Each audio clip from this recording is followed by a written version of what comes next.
Não O que tu acha dessa zoeira que os caras fazem com o ZT, ó? Tipo, aqui tem um estereótipo que é uma nave levando embora uma vaca. Ué. Os experimentos biológicos. Isso aí é uma das facetas da ufologia que trata das mutilações de animais, que não tem nada a ver com chupacabra. Ele fez isso aqui de zoeira. Ele botou aqui pra dar uma zoada, eu acho. Colocou pra porque é a brincar, imagenzinha, né? é uma imagem clássica. bem... Fica puto quando tu vê umas paradas assim? Não, porque isso daí é uma realidade. Vez ou outra acontece. Desde a década de 60, o primeiro caso que aconteceu nos Estados Unidos é o caso do cavalo Snip. Lembra? Snip. O que aconteceu com o cavalo Snip? Ele foi encontrado no pasto, né? Sempre ele saía ali, ficava pastando tudo e à tarde ele voltava. Aí teve um dia que ele não voltou. Aí quando eles foram procurar o cavalo para ver se estava perdido, o cavalo estava morto e estava totalmente dissecado a cabeça. Né? Se entrar na internet, o pessoal que está me assistindo pode entrar lá, cavalo Snip, vocês vão ver a foto. Toda a parte do pescoço para baixo está intacta. E só a cabeça que tá chupada. Cabeça, ela estava totalmente no osso. Como se tivesse sido arrancado cirurgicamente. Como se tivesse arrancado a pele da cabeça dele. Totalmente. Tava caveira só. Isso aí causou um certo temor, né, aos fazendeiros, o pessoal ali da fazenda. E aí depois vieram gente e detectaram, porque o pessoal ficava pisando com as botas lá, detectaram que tinha radiação. E não tinha pegadas de como que embora tivesse chovido lá e tinha lama e tal, eles não tinham as pegadas de como o cavalo chegou naquele lugar. Parecia que ele tinha sido colocado do ar e largado ali. Então, assim, tem uma série de coisas. Depois eles abriram também o cavalo. E o que os caras descobriram que não tinha alguns órgãos internos, sumiram. E o que os caras falam? O que é oficialmente? Oficialmente ficou... como era uma área de grande incidência ufológica, apareciam muitos OVNIs ali, eles associaram ao fenômeno ufológico. Esse foi o caso do Snip na década de 60, ali finalzinho. Depois, na década de 70, teve vários casos. Oficialmente, os caras falaram que era um caso ufológico? Um caso ufológico. Foi um dos primeiros casos de mutilação. Embora hoje a gente sabe que teve casos anteriores que não tinham sido associados à ufologia. Por quê? Porque a ufologia não era um negócio tão popularizado, né? Mas até hoje, os casos de mutilações de animais ocorrem em todo o mundo, né? Nessa área, por exemplo, dos Estados Unidos, continua ocorrendo.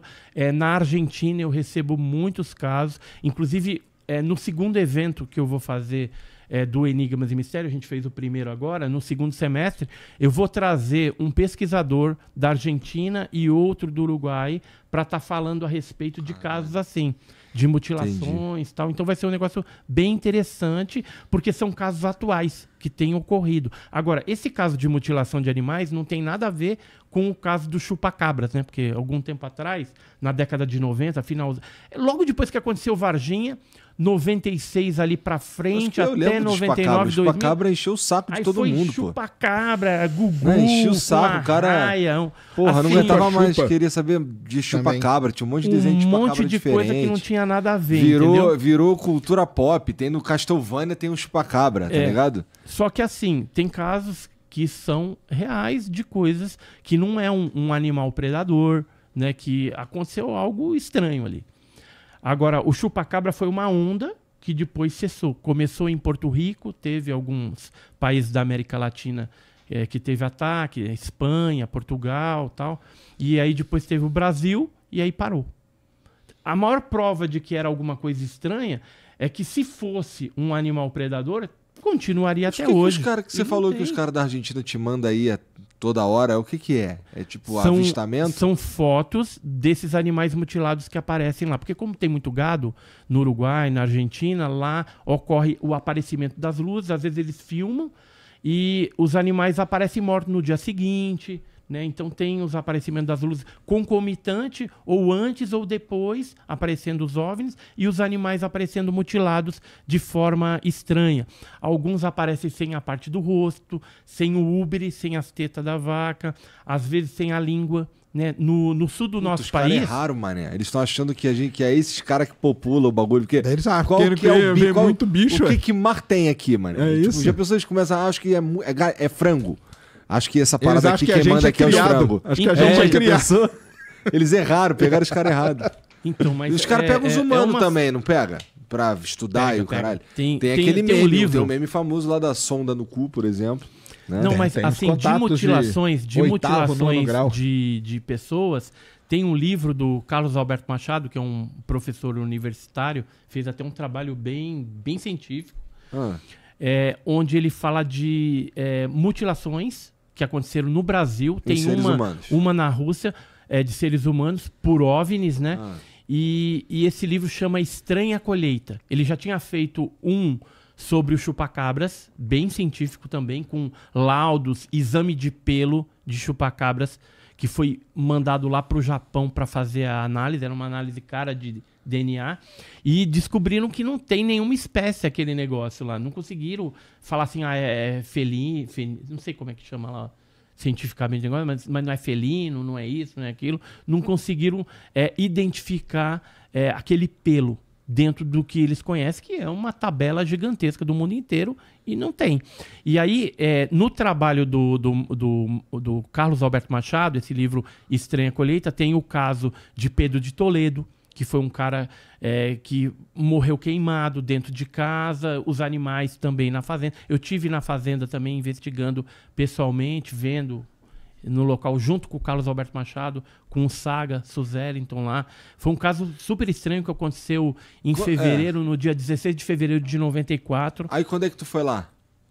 Eu fui algum tempo depois, porque como o caso foi estranho, a morte desse camarada... Os caras pegaram fogo.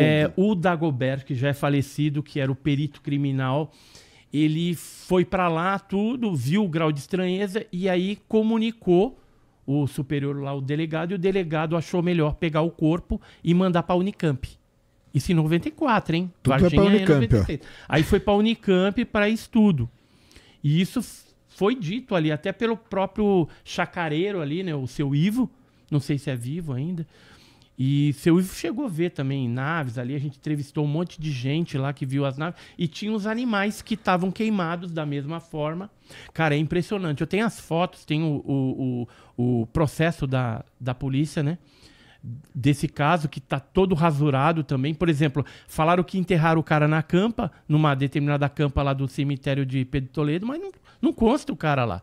Aí eu fui no cartório e pedi a certidão de óbito do cara. Por que isso é coisa de ET? Que não tinha, ou seja, porque eles pegaram o corpo e levaram embora e deram um despiste ali, porque era um caso estranho. E esse caso, né, que eu digo aí, um arquivo X real. Não sabe como é que ele pegou fogo. A gente não sabe como é que ele pegou Não, porque fogo. ele estava dentro de casa. Ele se trancou fugindo de alguma coisa. Os animais foram sendo queimados também.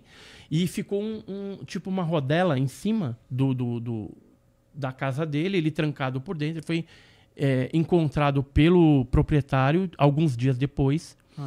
Acho que era 3 dias depois. Tinha um buraco no teto da casa. Não tinha. Você via que tinha alguma coisa ali que projetou e causou. E eu medi pH do solo, do lugar onde ele estava e de fora, e deu alteração também. Tem as fotos, né, que você vê tipo 1 litro caído do lado dele assim. Aí, num primeiro momento, quando você olha aquilo, você fica pensando, pegaram álcool, alguma coisa, jogaram em cima do cara e tacaram fogo. Né? Só que as roupas do cara não tá queimada. O cabelo tá todo desprendido da cabeça. O braço e o pé tava preto, parecia uma borracha. E não tinha cheiro de putrefação. Todo o líquido corporal do cara foi drenado de alguma forma absurda. E agora o detalhe mais bizarro. Além dos animais mortos, tinha um cachorro que estava queimado pela metade e ainda estava vivo, que morreu tempos depois. Então, assim, o caso é um caso... Esse é um dos casos do livro, né? Tem o caso do Morro do Vintém, tem uns casos lá de Santa Catarina, tem um monte. Tem o Daitlov lá, que é um caso que eu também não... queimado. Aconteceu alguma outra coisa ali com esse cara, é isso? Houve um avistamento na região de Mongaguá. Mas ele não morreu queimado? Morreu queimado dentro de casa. Então Só que o negócio é que ele foi queimado. Ele foi estranho queimado porque ele não tá, a roupa não tá. Manja micro-ondas, que queima só. Como se tivesse sido queimado de dentro pra fora. De dentro pra fora, exatamente. E não ficou líquido nenhum, cheiro de putrefação. O pé dele se batia assim, parecia uma borracha. e não tinha cheiro. E aí levaram esse cara pra Unicamp. Os animais eles enterraram. Até o Saga mó maluco, cara. Ele chegou assim e falou assim, vamos desenterrar, cara, vamos desenterrar pra... Aí eu falei, meu, deixa Tem casos estranhos aí, né? essas carniças pra lá, entendeu? Não vou mexer com esse negócio, a gente não sabe se tem alguma radiação, alguma coisa. Apesar que, quando a gente foi lá e mediu também radiação, não tinha. Era só o pH mesmo alterado, esse negócio no teto muito estranho. E o laudo, né, o processo da polícia, eu tenho ele todinho. Se tu tivesse certeza que se você abrisse aquela parada ali, mesmo com radiação, você ia conseguir provar por A mais B que o bagulho é de verdade. Tu abriria assim mesmo? Assim, não colocando em risco minha vida, não. É? Não, lógico. Senão eu vou morrer, pô. Por que você acha que eles deixam esses rastros aí? Porque eles são vacilão? Tipo... Não, nada a ver. Isso aí pousou, ocorre uma alteração físico-química do solo mesmo. Então vai alterar o pH, vai causar esterilidade ou superadubação. Mas... Tem casos na Argentina, por exemplo, que tinha muito cogumelo, e aonde o objeto ficou ali em cima, o cogumelo depois cresceu. Houve uma alteração no próprio DNA da planta ali, do cogumelo. O cogumelo ficou desse tamanho. Eu tenho várias amostras em casa de locais assim, onde ocorreu algum tipo de alteração feita pelo pouso de um objeto voador não identificado. Tá. Mas o meu ponto, na real, eles fazem bastante esforço pra gente não ver eles, certo? Eu acredito que não. Porque eu já até... Quer ver uma coisa interessante? Não sei se o Sérgio pensou nisso aí, mas como a gente já pesquisa há mais de 42 anos a ufologia, eu tive pensando na questão da luminosidade desses OVNIs. O que a gente já percebeu? Que, geralmente, a luminosidade do objeto voador não identificado, ela não é defragmentada nas cores do arco-íris, né? O que acontece normalmente com uma luz fluorescente, com uma luz de estrela, de avião, qualquer coisa, você consegue... Eu não consigo decompor ela. Decompor ela nas 7 cores do arco-íris. O OVNI não. Se ele tiver lá, vamos dizer, verde e vermelho, na hora que você olhar num prisma de binóculo, por exemplo, pegar lá o prisminha de binóculo e olhar, você vai ver só o verde e o vermelho.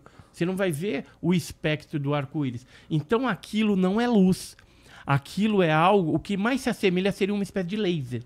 Só que laser não faz curva. E geralmente você tem a luz do objeto às vezes fazendo curva, que eles chamam de luz sólida. Então aquele negócio não é luz. E aí eu fico pensando o seguinte, conjecturando aqui nas minhas ideias.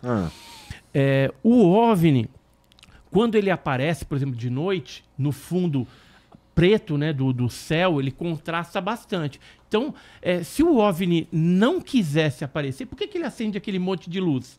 Né? Não aparece. Então, aquilo não faz nenhuma diferença para o OVNI que está aparecendo.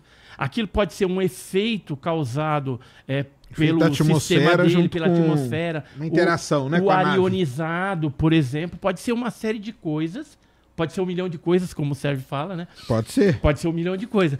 Agora, essa questão do 1 milhão de coisas, né, que ele fala, eu até fiquei pensando. Operação Prato, né, por exemplo. Aí você fala, pode ser 1 milhão de coisas. Cara, enumera 1 milhão de coisas dentro da Operação Prato. Eu não consigo enumerar 1 milhão de coisas. Alguma coisa pode ser fenômeno natural, pode ser engano, mas foram tantas pessoas atacadas, foram tantas interações militares e das pessoas civis ali, pouso que ocorreu na Fazenda Jeju, por exemplo, pessoas que tiveram amostra de sangue retirado. A própria Velaide Cecim Carvalho, que era sanitarista de Colares, lá da parte de saúde, ela atendeu mais de 22 pessoas atacadas, ou seja, alguma coisa estava acontecendo ali. Teve o envolvimento de 25 militares chefiados pelo capitão Irangê Holanda. Eram 5 equipes de 5 militares. Eu tive a oportunidade de conversar com militares assim, apesar que o último que eu conversei, a experiência não foi muito boa, porque ele chegou para mim, eu falei, pô, cara, vamos gravar um vídeo aí e tal, não sei o que, lá em Belém. Eu lá em Belém e tal. E aí tava meu filho. Foi a primeira vez que tu encontrou com ele? Foi a primeira vez. E ele ficou meio chateado porque não sabe como que eu cheguei nele, né? Mas a gente tem os nossos meios militares. Mas tu foi lá só para chegar nele? Não, eu tinha ido lá para fazer 2 expedições junto com a OVNI Pesquisa, que era para coletar os dados recentes de pessoas que estão sendo atacadas ainda nos dias atuais e também rever alguns casos antigos, Dona Aurora, né, que a gente conversou, entrevistou. E nisso Ele não quis gravar? Então, ele ficou ali, ele falou alguma coisinha e depois ele se fechou e falou assim, olha, você quer saber mesmo? O que eu pesquisei naquela época, tá nos relatórios. Tipo, se vira, negão, consegue os relatórios, você vai saber o que eu investiguei. E simplesmente, aí no final eu ainda tava querendo tirar uma foto com ele. Ele falou, não, ó, nossa conversa acabou aqui e tal, prazer, passar bem e tal, e vazou. Né? E desses militares que participaram naquela época, tem gente da aeronáutica, tem gente da Marinha também. Você tá falando da Operação Prato. Da Operação Prato. E sabe o que foi legal, cara? Assim, quando eu fui lá agora em setembro, a gente resolveu fazer os relatórios deles são difíceis de acessar? Não. Não, Operação Prato tá tudo liberado. Tá no arquivo nacional. É um catatal assim, é mais de 300 páginas. Então, se tu quiser mesmo, tu consegue ver o que ele... Liberado... confidencial e sigiloso. Secreto e ultra-secreto, não. Porque assim, sabe o relatório do Capitão Nangê, que ele viu um objeto em forma de bola de futebol americano, lá no Rio Guajará. Esse objeto que ele viu, ele fez um relatório de dezenas de páginas. Isso não está liberado em lugar nenhum. Então ainda está dentro do seio militar. Tem muita coisa que os caras não liberam. Entendi. Entendeu? Então, mas tem um relatório da Operação Prato aí, o que é liberado, tem aí, você pode baixar, do pode extinto ler, SNI tudo, também tem um compilado, tem as fotos, tem resumo, tudo. Tem muita coisa bacana. E você que tá assistindo esse vídeo aqui no Talk Flow, dá pra você virar membro, cara, do Flow agora. É um botãozinho do lado do botão de se inscrever. A gente faz um programa semanal só pros membros. Olha. Então fique esperto aí. Se quiser virar membro, tá bem aqui do lado, é mó merreca, custa menos de R$8, irmão.